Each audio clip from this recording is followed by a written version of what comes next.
How to choose the perfect diamond. When choosing the perfect diamond, it all comes down to the 4 C's. So let me break it down for you. Cut is the most important part. A well cut diamond reflects light beautifully, giving it that signature fire and brilliance. Clarity refers to the tiny natural inclusions in a diamond. The fewer the inclusions, the clearer the stone is.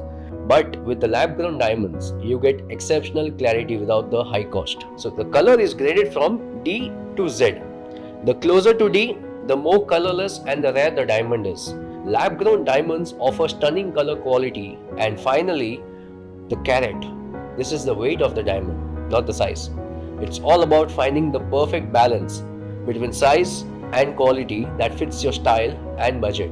So at Evira, we ensure every diamond is graded to perfection so you get brilliance, beauty, and the value in your every piece.